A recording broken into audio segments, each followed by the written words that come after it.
Olá pessoal, tudo bem? Vocês, meteorologistas? Hoje, novamente aqui eu, Pedro Paulo e o Márcio, mais um papo meteorológico, numa prévia aí do nosso encontro técnico de meteorologia, nosso terceiro INTEC, que é justamente o foco desse nosso encontro é a questão da capacitação, a habilidade aí dos profissionais do mercado, as competências e habilidades aí dentro do mercado atual e do mercado futuro.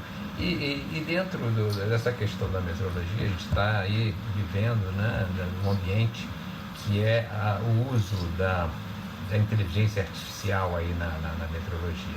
Então, hoje a gente decidiu aqui conversar um pouco sobre isso, sobre essa questão do uso da IA na meteorologia, com relação à análise de dados, né, sobre os algoritmos de machine learning, a parte da automação de processos, desenvolvimento de sensores e de instrumentos, com a interconexão aí com relação à integração da indústria 4.0. Tem várias oportunidades, mas tem desafios, né? Tem alguns desafios. Um deles, por exemplo, eu digo que é a questão da garantia, né? Que esses algoritmos, eles respeitem o que a gente chama dos princípios meteorológicos, como certeza de medição, validação estatística. E ainda falta também o desenvolvimento aí de normas técnicas que regulamentem esse uso aí da IA nos ambientes meteorológicos, né? E principalmente, né, é a questão dos profissionais, a capacitação desses profissionais para lidar com essas ferramentas digitais e interpretar os resultados gerados por essa IA. O que você acha, Márcio? Bom, boa noite. E eu acredito que é bem isso, né? Você estava aqui falando, eu estava aqui conversando com o IA, e eu vejo bem isso, tá? O meteorologista hoje, né, ou seja, não vamos aqui determinar efetivamente idade aqui, falar sobre idade aqui, isso não é um negócio que complica um pouco, mas na nossa época, né, que não tinha, a internet estava começando, enfim, obviamente nós não tínhamos o que se chama hoje de inteligência artificial. Então nós tínhamos que fazer efetivamente todas as atividades, tudo partia do ser humano. Com a inteligência artificial muda muito, né? Ou seja, até porque a tecnologia que era utilizada na época, né, em meteorologia era uma, e hoje nós temos tudo automatizado. A grande questão agora é o conhecimento necessário, e você tocou num ponto importante, ao meu ver, que está relacionado à validação dos processos. Porque, veja, hoje nós já temos, e que eu vejo isso de uma forma muito eficiente, tá? Algo muito positivo, Paulo, que é a questão da automação dos processos de calibração. Tá? Quando nós calculamos as certezas de medição, qual é o principal componente, de uma forma geral, né? Qual é o principal componente que afeta a incerteza da medição? Somos nós. É a nossa falta de repetitividade. Dependendo da grandeza um pouco mais, um pouco menos, né? Mas o fato é que o ser humano, né, é que gera a maior contribuição relacionada à falta de repetitividade nossa, né? E por diversos fatores. E um outro problema, né? Quando nós falamos em falta de repetitividade nossa, nós estamos falando da nossa falta de repetitividade, né? Porque, por exemplo, se eu acordo um dia muito bem, feliz da vida, sem nenhum problema, eu tenho uma repetitividade, né? Se eu briguei no trânsito, né, ou seja, me aborreci por algum momento, tenho uma preocupação muito forte, né, isso vai implicar efetivamente na minha atividade. Então não é só uma falta de repetitividade por eu ser humano, né, uma falta de repetitividade que é influenciada em função do meu humor ou da situação que eu estou vivendo. Então isso é um outro problema. Então, a partir do momento que nós temos a automação dos processos de calibração, nós já tiramos esse componente, ou reduzimos drasticamente. A questão agora é a inteligência artificial, o que chamam de inteligência artificial, tá? Eu tenho uma opinião de que não é tão inteligente assim, porque você precisa ensinar, né? E não sei se é tão artificial assim, mas enfim, tá? Vamos seguir aí com o painel. Você precisa programar essa incerteza, né? Mesmo que ela vá aprendendo, porque você tem basicamente duas formas, uma que você programa efetivamente para que ela execute uma atividade, e a outra que ela vai aprendendo ao longo do tempo. Em ambos os casos é um aprendizado. E é um aprendizado que depende muito de nós humanos e de como nós estamos ensinando a IA, né? Ou seja, quais são as informações que estão sendo passadas a ela. E ela vai tomar decisões em cima disso. É verdade. Então, eu não sei se eu não sabia, mas eu soube agora também, também fazendo uma consulta aí na IA, que agora esse ano foi criado, né, um centro de inteligência artificial lá no IMETA, vinculado à Diretoria de Metrologia Científica, né, a DINSE, e sediado lá na Divisão de Ensino e Pesquisa, do Xerém. Qual é o objetivo disso? É aumentar a confiabilidade dos resultados aí, dos produtos, promover inovação tecnológica, tornar acessível. Então o trabalho é ligado tanto a todas as áreas: metrologia científica, industrial, legal, regulamentação técnica e infraestrutura da qualidade. Interessante, né? Essa questão que começou. E existem outras ações aí internacionais também, né? O NIST e o PTB estão desenvolvendo padrões para validação de algoritmos de IA usados nas medições, e tem um projeto que é coordenado pela Euramex, né, que é o grupo de pesquisa lá da Europa, que chama ENPI, European Metrology Program for Innovation and Research. Desculpe meu inglês meio carioca aqui, mas ele também é engraçado. Esse programa ele foi lançado em 2014, que já está com 11 anos, né, trabalhando nessa questão aí. Eu confesso que eu não conhecia muito bem o detalhe disso, não. Mas são pontos, veja, aqui que a gente não tem, que não é o amanhã, é o hoje. Você tem código para todo lado agora, né? Você tem, ou seja, e o que é interessante, não é só o código que é desenvolvido e validado para o uso do instrumento, para o uso do processo, né? Hoje você cria, né, com a ajuda da inteligência artificial da IA, você cria códigos, você cria processos, né? E aí está o grande problema, né? O nível que essa inteligência possui. Você pode ter níveis diferentes, né, para que você tenha confiabilidade em processos de medição. Sim. Então, ou seja, isso é algo que eu vejo que lá atrás não sentia essa necessidade, e hoje ela não é só uma necessidade, como uma obrigação, né? Hoje, nós como metrologistas, nós temos que efetivamente conhecer essa tecnologia e entender que não é simplesmente chegar e fazer uma programação, né? Pedir ali para a inteligência artificial ir lá e, olha, assume que você é um especialista em metrologia e que dentro da tua especialidade você conhece a grandeza de temperatura, e que da grandeza de temperatura você é um especialista em calibração de termopático, por exemplo. E a partir daí, cria um processo. Não é bem assim, né?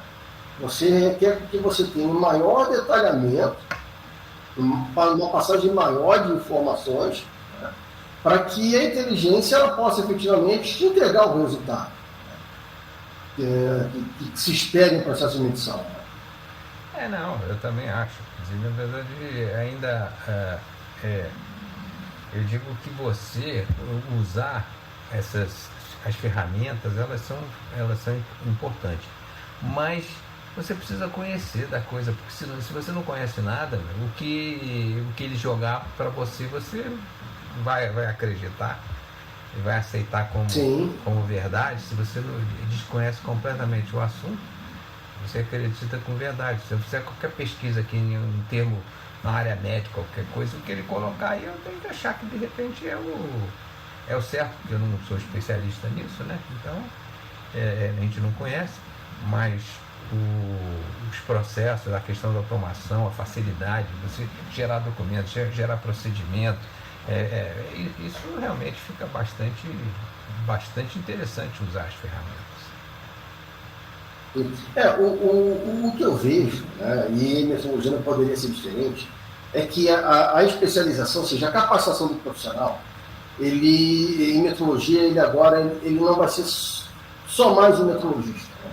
Ele precisa ter a capacitação e a especialização em medição, em metodologia, mas ele precisa também conhecer, com uma certa profundidade, as ferramentas orientadas à inteligência artificial.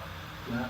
Porque, veja, a inteligência artificial, e ao meu ver, tá, o que ela faz é acelerar processos. Uhum. Pô, se antigamente, né, quando eu falo antigamente, não é tão antigamente assim, né? Vamos colocar uns 4, 5 anos atrás. Tá? Claro.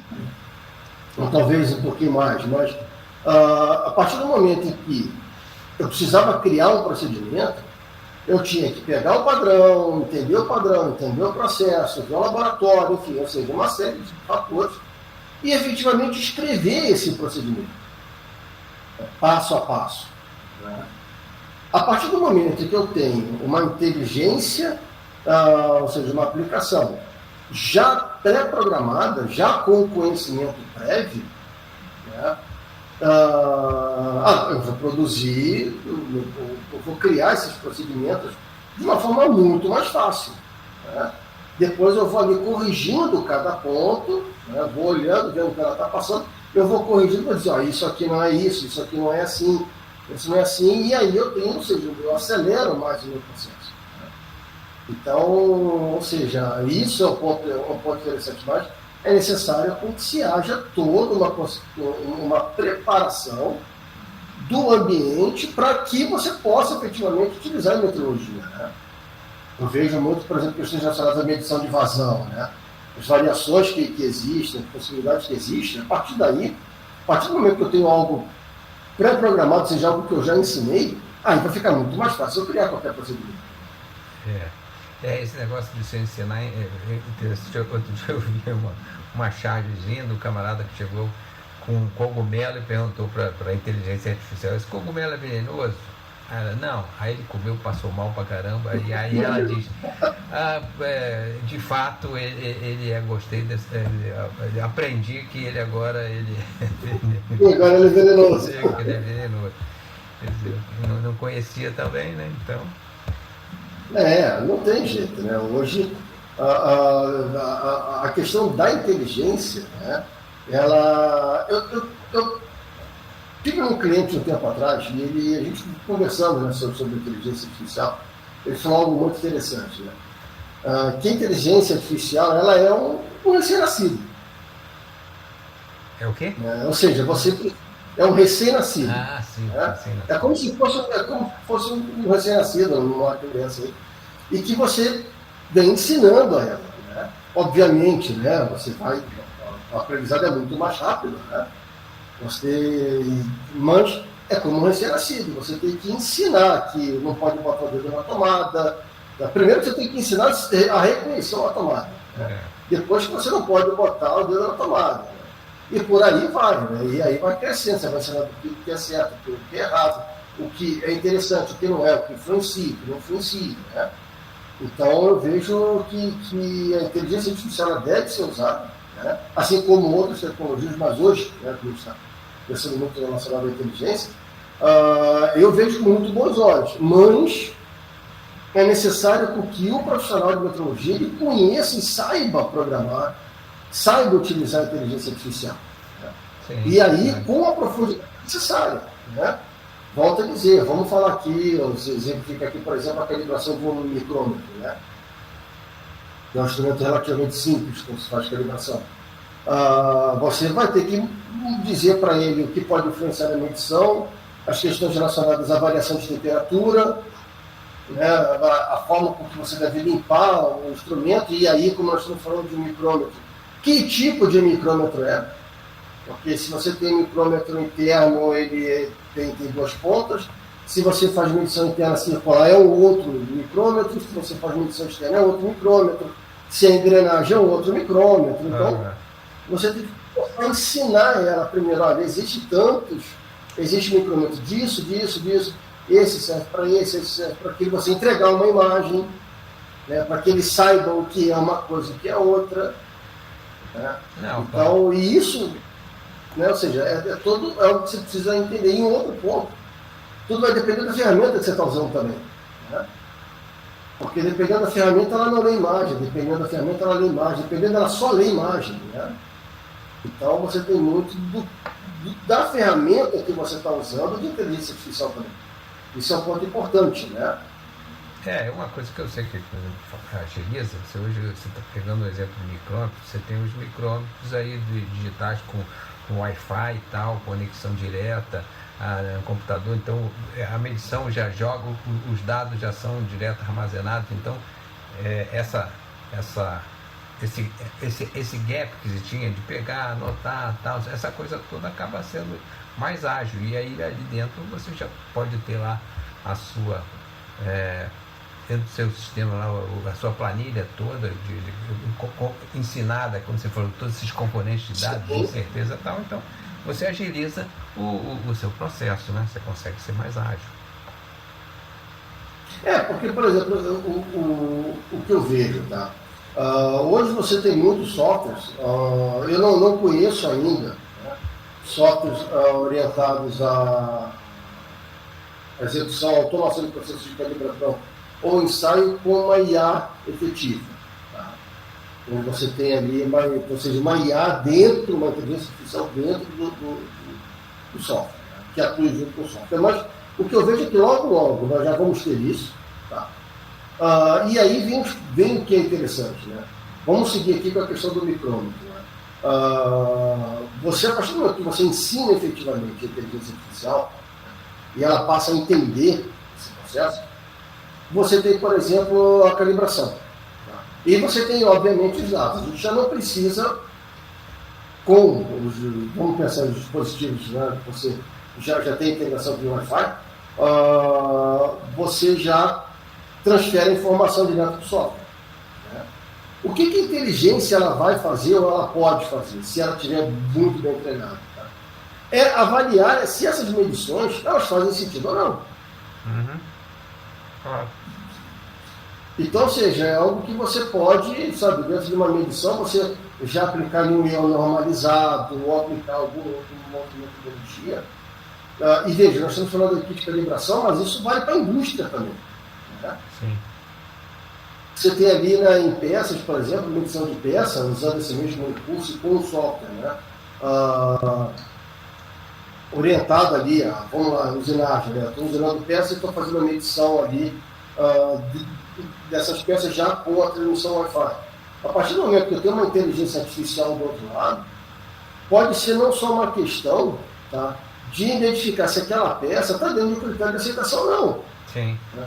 Essa inteligência ela pode começar a observar se eu estou tendo uma tendência com relação às medições e que essa tendência ela pode estar relacionada diretamente ao desgaste da minha ferramenta.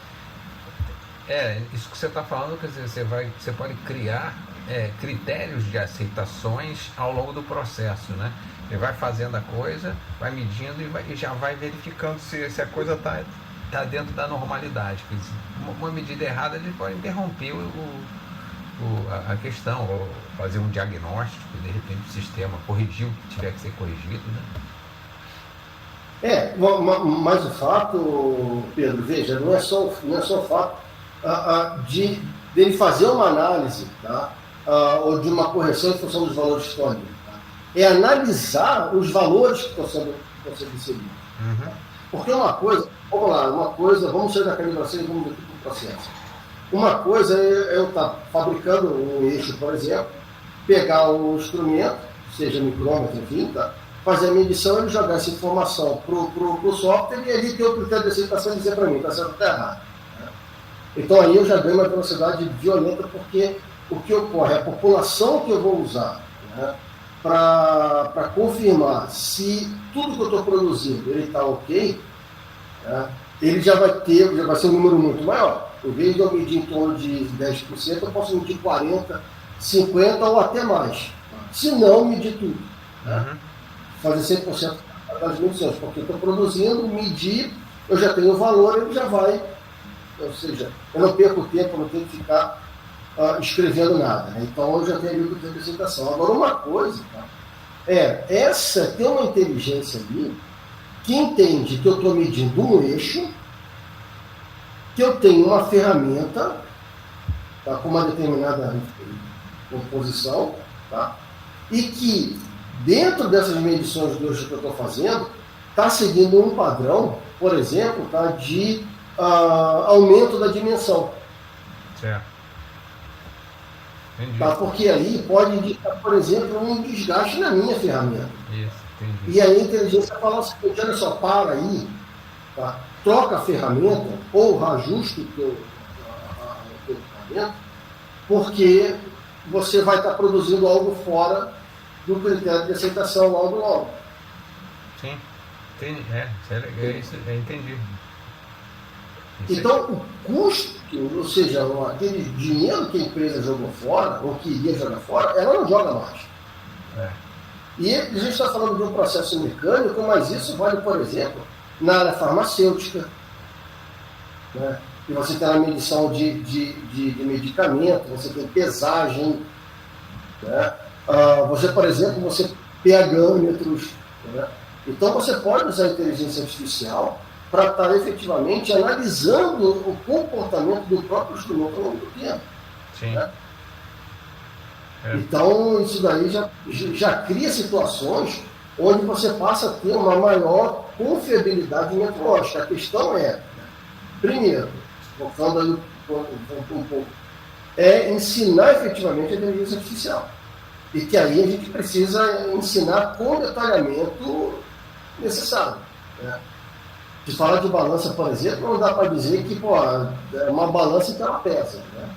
Você tem que informar que ela pode ter erro na carga de canto, quais são os erros na carga de canto, qual canto está com erro, né? Qual a incerteza, onde essa incerteza é si ou não, para que a inteligência pode mostrar para a inteligência o que é incerteza na medição, como ela trata esses dados, para que aí sim você possa utilizar e ela falar, pô, legal, agora eu sei o que eu estou fazendo. E aí agilizar o teu processo e gerar uma economia gigantesca. Não tenho dúvida, isso é interessante. Você estava querendo mostrar alguma coisa, você falou, eu vou de repente tentar mostrar aqui o uso aqui de uma ferramenta tal, eu vi, a tua tela está compartilhada aqui, não sei se você queria já fazer alguma coisa, mostrar alguma coisa aí pra gente. Vamos tentar fazer aqui uma brincadeira, sendo muito sincero, eu não, por falta de tempo, efetivamente, eu não consegui testar, tá? Então é o que vamos brincar aqui em tempo real. Realmente não mexi nisso antes. Você já está vendo a tela já está... Então vamos lá, tá? Vamos colocar aqui. Assuma que você é um...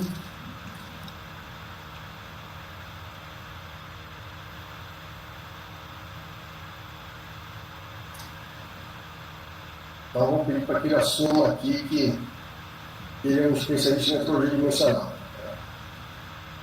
Então, bacana. Né? Então, ele assumiu que ele é especialista em metrologia dimensional, fundamentos, instrumentos, paquímetro, micrômetro, né? Desenho técnico aqui, incerteza de medição, cálculo, a calibração e o processo estatístico. Então, como ele pode auxiliar hoje? Então, vamos fazer o seguinte aqui. Escreva um procedimento orientado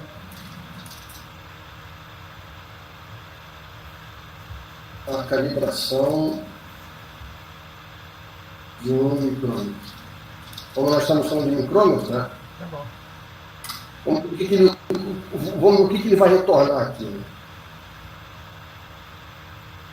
Então, o de bloco padrão.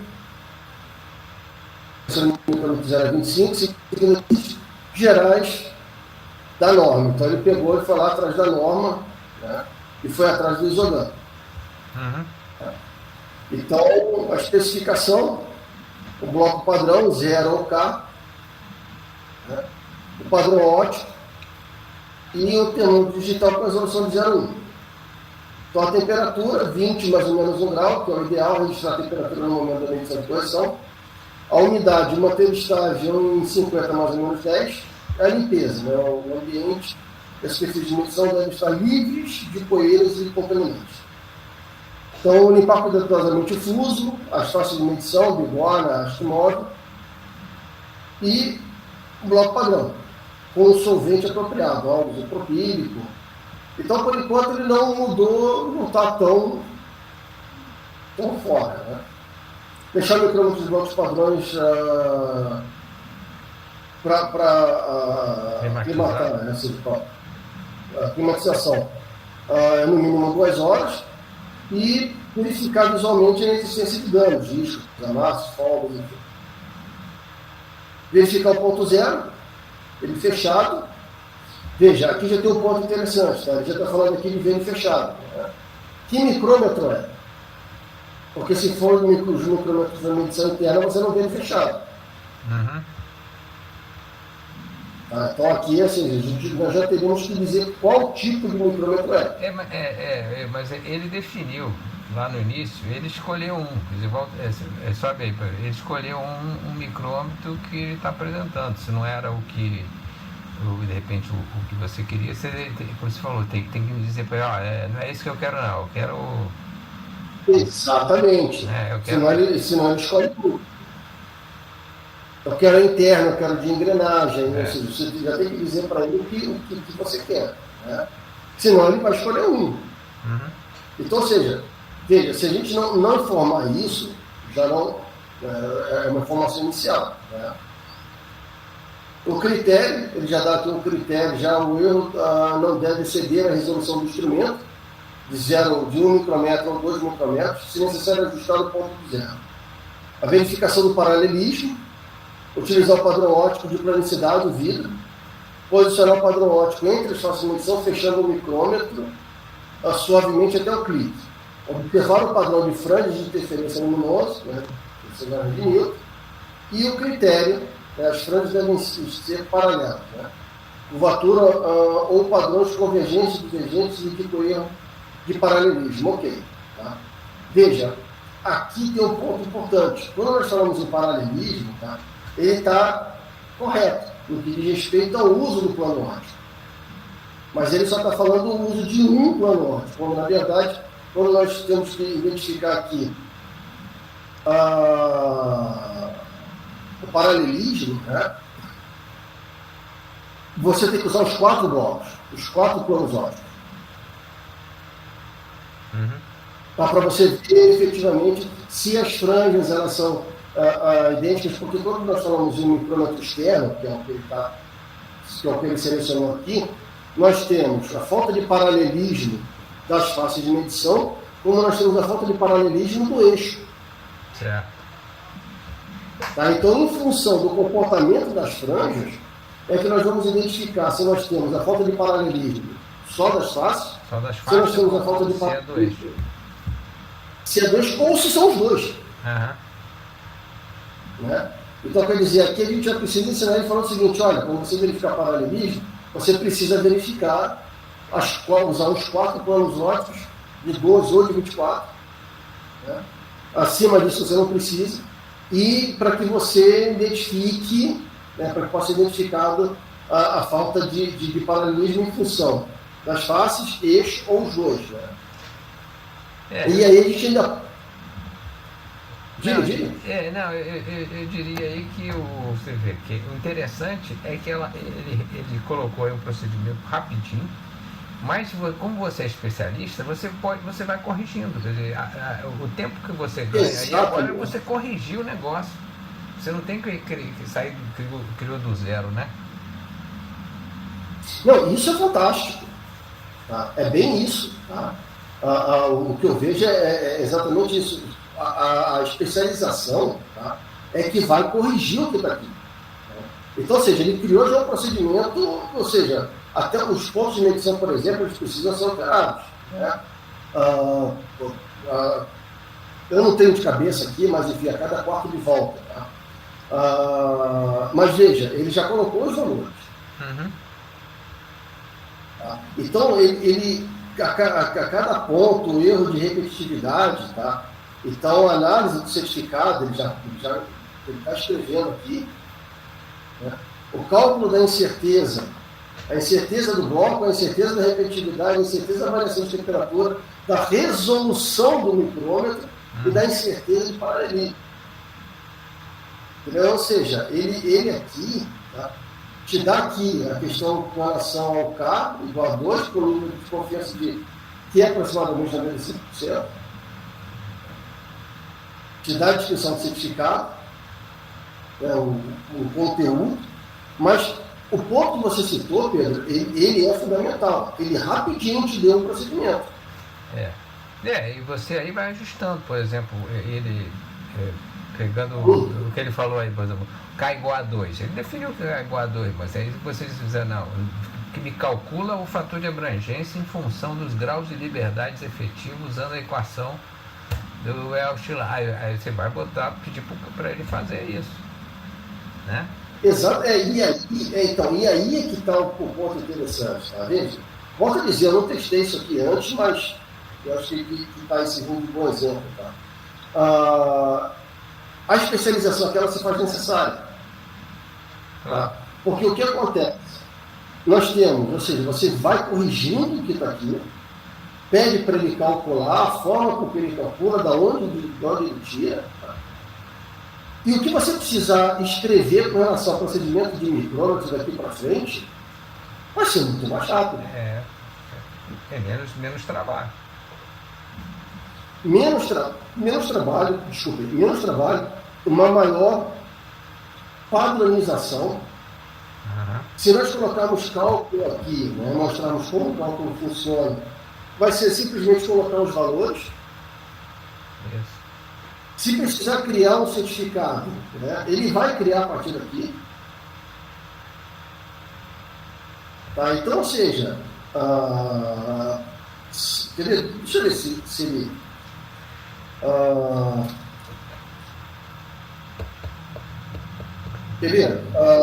olha só, você conhece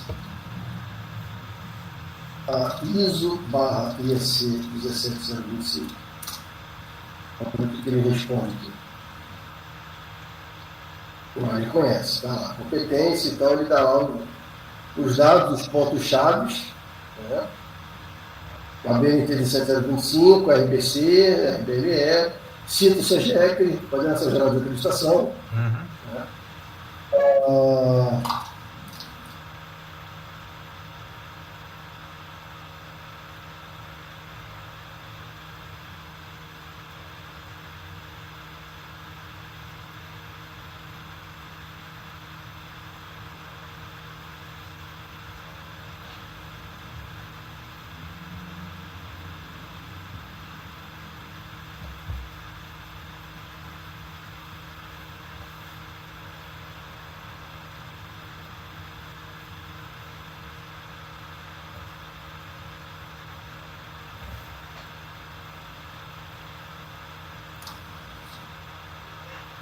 Vamos ver o que ele vai fazer aqui.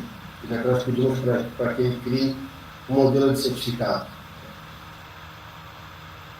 Certificado de calibração, dados do cliente, dados do instrumento, condições da calibração, método utilizado, data...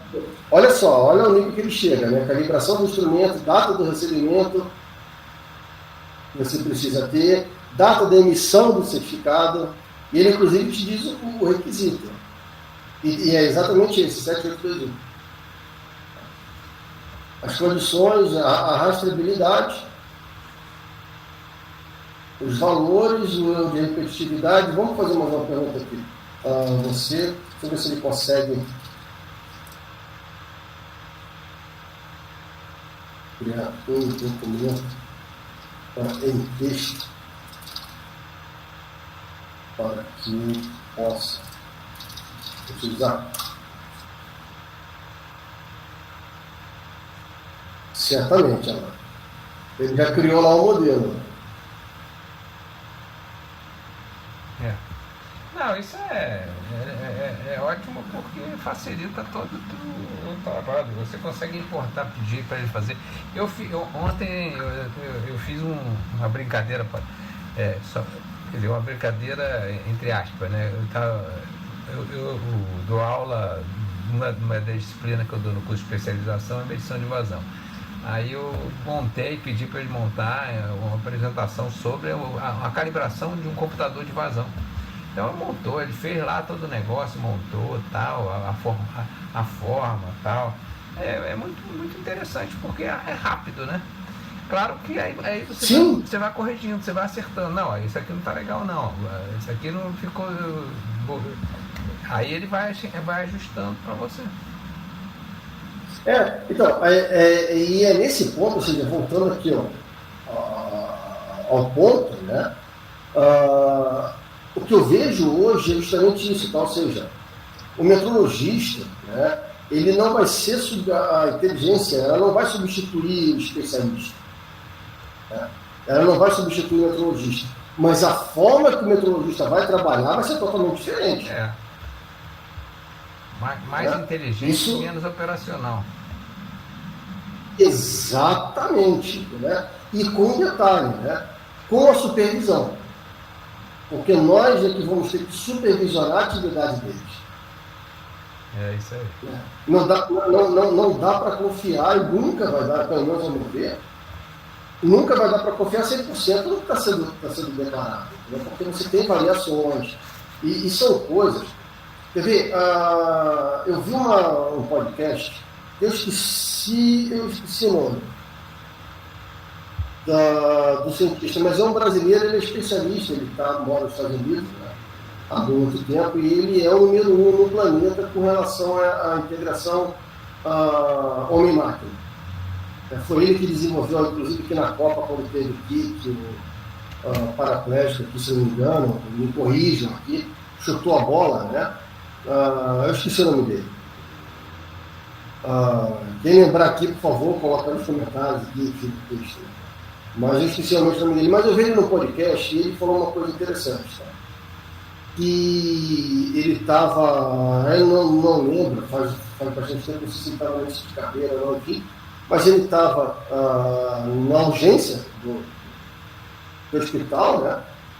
E ali ele falou que no final de semana ali vem o curso inteiro, né? Cai ali, o livro inteiro cai na frente dele, né? E ele chegou o paciente, que ele examinou o paciente, não encontrou nada, não viu nada, ele estava mandando o paciente de volta para casa. E o professor dele, que estava com ele ali, olhou pro paciente e falou assim, interna, que ele vai infartar. E que ele questionou, né? Ele falou, olha, eu avaliei, enfim, olhei ele todo, não está dando indicação nenhuma, né? Olha, interno que ele vai infartar. Ele disse que meia hora depois que ela estava infartando. Se ele tivesse mandado o paciente para casa, que efetivamente tivesse feito, o paciente não estava vivo. E que aí está a diferença, né? E por que ele observou isso? Porque o professor dele olhava para aquilo há 30 anos e viu alguma coisa que às vezes nem ele sabe o que é, mas ele já sabe, ele já reconhece, né? Uhum. Isso é interno dele, experiência que dá. E eu vejo a mesma coisa na metrologia. Né? Ou seja, por mais automático, mais automação que tenha, quando nós temos a IA funcionando, a inteligência artificial funcionando, sempre vai precisar da nossa avaliação. Você chega num processo de soldagem, né? A solda está boa ou está ruim? Não, a solda está boa. Né? Mas sempre vai precisar passar aquele profissional, aquele especialista em solda, que está há 30 anos soldando, que conhece aquilo há 30 anos, e que ele vai dar aquela batidinha e vai dizer o seguinte, essa solda aqui não está legal. Entendeu? Então, ou seja, eu não vejo nada diferente disso. Eu acho que a gente o metrologista ele vai ter que ser muito mais especialista. Isso eu vejo hoje, tá? Porque hoje é uma coisa que eu vejo também, Pedro. você tem os especialistas, que são ali os gestores do laboratório, e você tem o pessoal do operacional, né? O pessoal que vai para campo, calibração, enfim. Normalmente o pessoal que vai para a calibração são profissionais que possuem conhecimento para executar a calibração. Sim, claro. Ele fazia a medição, mediu e acabou, e ponto final, né? E eu não vejo mais esse profissional atuando dessa forma, com a inteligência artificial. Ele vai ter que ser muito mais especialista em metrologia, né, em medição.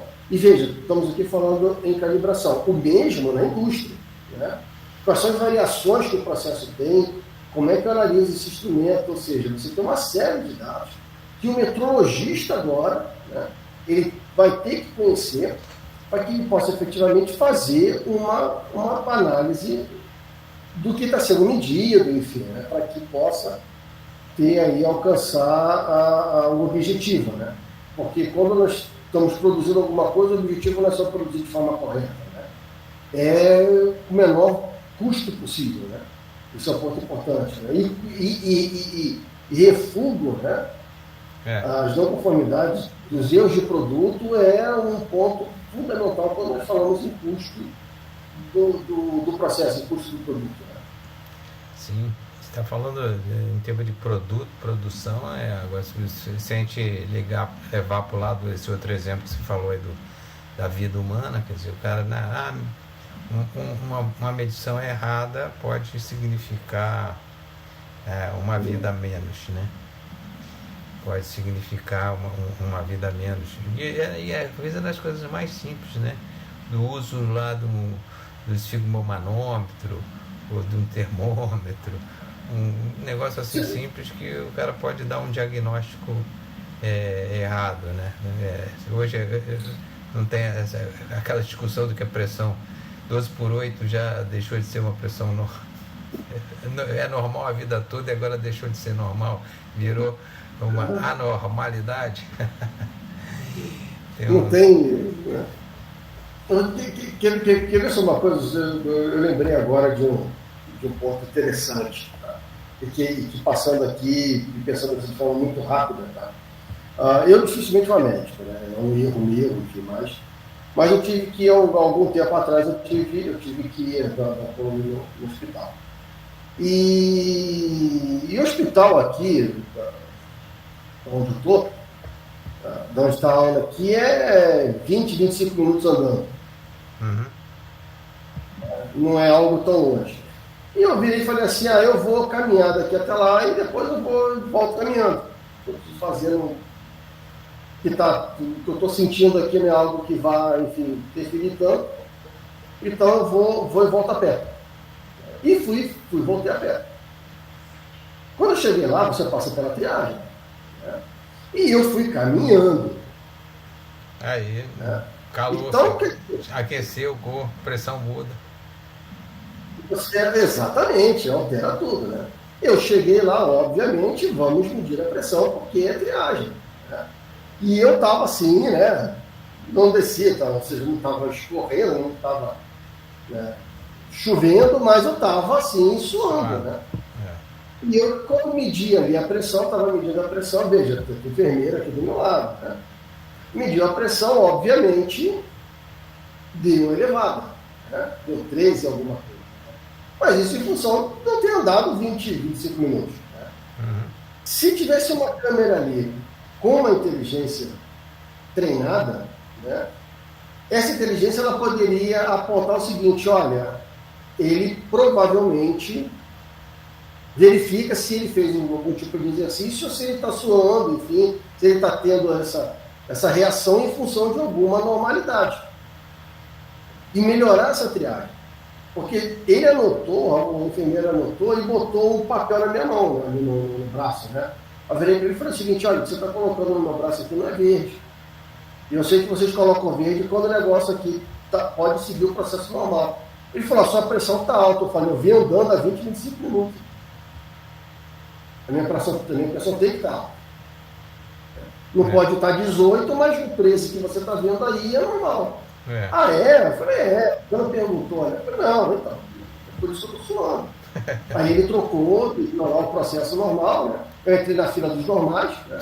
Dos normais, né? Você está no hospital porque não está normal, né? Você não tem normalidade nenhuma porque está no hospital, né? Mas eu não entrei ali na urgência, entendeu?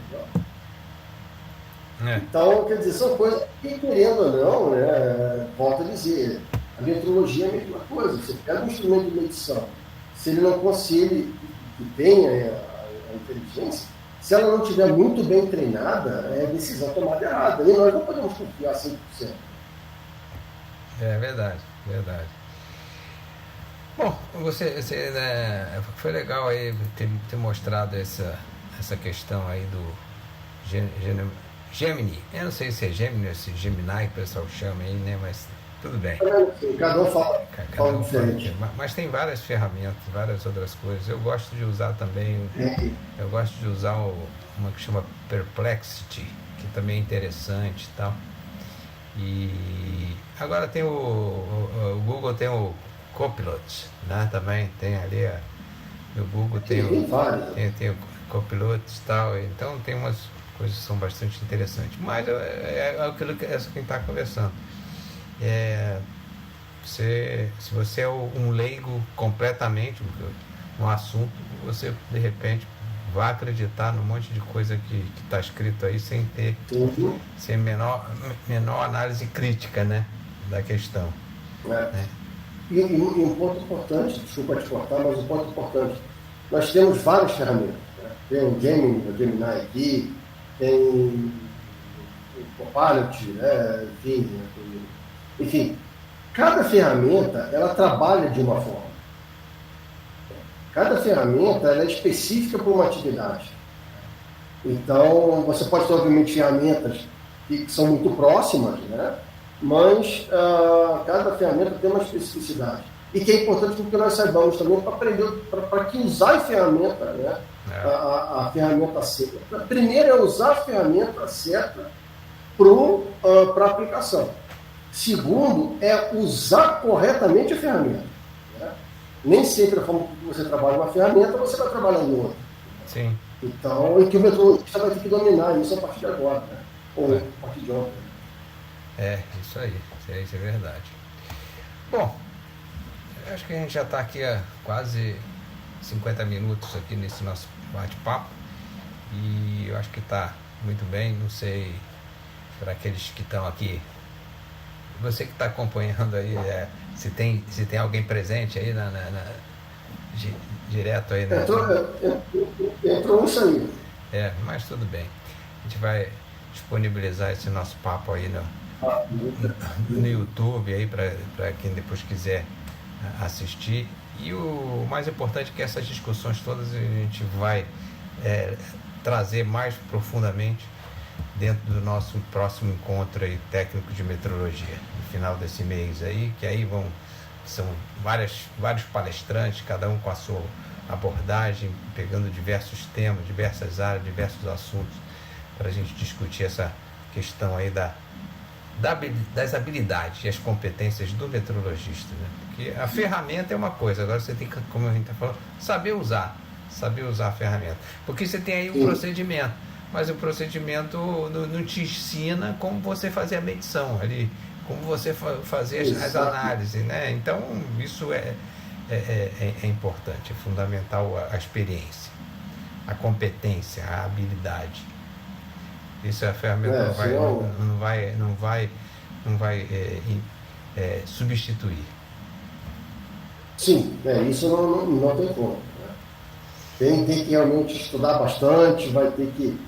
Quem está pensando que, pelo menos é uma visão minha, pessoal, né? Quem está pensando que a inteligência artificial, né, e elas estão aí para fazer o trabalho por elas, está totalmente enganado. Isso aí. Elas vão facilitar muito, né, mas fazer o trabalho não. Vai mudar a forma de trabalhar, isso é um fato, mas mudar não. Mudar, acho que o que eu acredito é que cada vez mais vai ser necessário que haja uma especialização.